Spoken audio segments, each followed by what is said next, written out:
Okay, we are here still in Foundation Week of Routine, right over here. And what we're going to talk about now is something called the right sleep window. Now you understand what a routine is and why it's important, kind of giving your child confidently his needs, making sure you can predict everything as they come. But what I want to talk to you now is something called the right sleep window. Now, all sleep is a 24-hour cycle. Day affects night, which affects the following day, so on and so forth. It's almost a complete rolling cycle.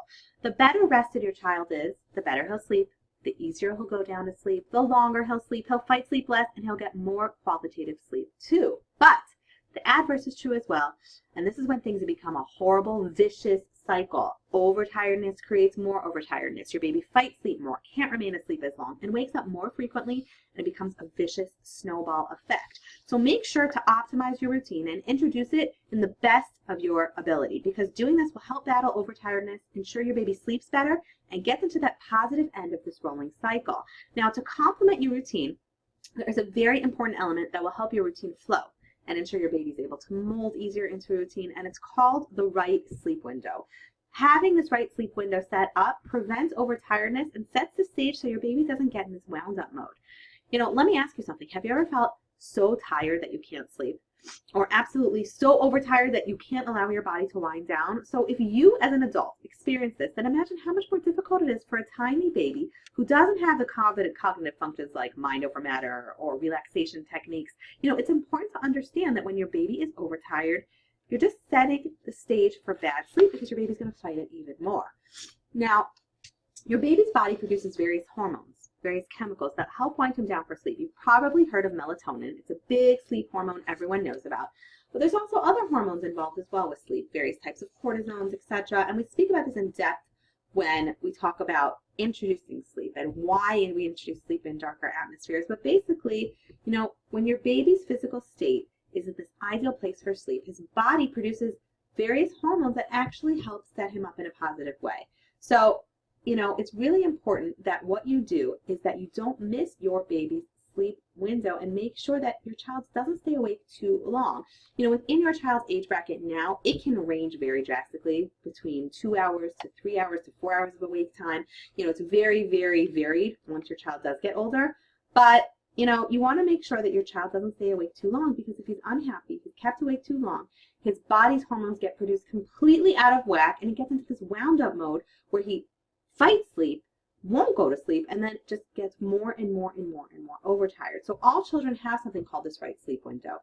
It's set time for his internal clock when his body is ready for sleep and in this optimal place for sleep. But when your child's in this place, he will fall into a deep, restful sleep. Now, it don't mean he's going to magically drift off to dreamland while he's in the middle of playing, but this is just when the hormones are being produced evenly. Your child's in this relaxed, opportune place to go before sleep. The cortisones get distributed evenly, and that's when sleep is really at its ideal time. Now, you won't necessarily see signs of tiredness. You might not see tired eye rubbing. You might not see ear pulling. You might not see, complaining, but the stage is being set here. So what happens, though, if you miss this ideal window? Let's say your baby's sleep window is 3 hours or 4 hours or 2 hours, depending on your child's age and his temperament. When you miss this window and you wait longer to put him to sleep, you logically think, these hormones continue to be distributed in such abundance that your child gets more tired, just passes out. But as you very well know, the adverse is true. When the right sleep window is missed, your child gets overtired, wired, inconsolable, and fights sleep even more. You might think of it as a second wind, but really it's just your child showing you signs of distress and needing to go to sleep even sooner. And that's why it's so critical to catch your child when he's ready. Don't wait too long, because waiting too long just sets him up to fight sleep more. Let's work with his body when he naturally wants to go to sleep. So practically speaking, how can you catch this window and work with your child's natural instincts? Aside from the sample routines I gave you in this course, it's a simple idea. Just keep your eyes on your child. If your child is napping, make sure you catch him at the right time for his napping. If your child is done napping, make sure that you don't let him get too overtired for bedtime. When you know this window is approaching, make sure it happens and catch him first. If he's already crying, already protesting, acting tired, acting fidgety, the likelihood is you've missed the window and waited too long. So the goal is that your child is asleep by this ideal time. And like anything we discussed, we want to make sure we follow his cues and not rush him to do something before he's ready. So here is when I want you to use the activity in your workbook maybe use the activity log, the findings that you found, and I want you to write out for me when you see your child's right sleep window is. You know, is your child begging for bedtime already at 6:45, but you're busy and doing things you don't put them down till 8? Is your child ready for a nap already at 9:30 a.m. and already by the time you start getting him down at 9:40, he's overtired, wired, fights you? What do you see is the right sleep window for your child, and what is a game plan you can implement to battle that and make sure you catch him before the right sleep window so he doesn't get overtired? Okay, this is when, like I said, I want you to use the 2-day log in the workbook. It includes 2 days, 2 nights. When do you see your child's peaks of irritability are? You know, when do you see things are happening? Use those 2 days findings to figure this out.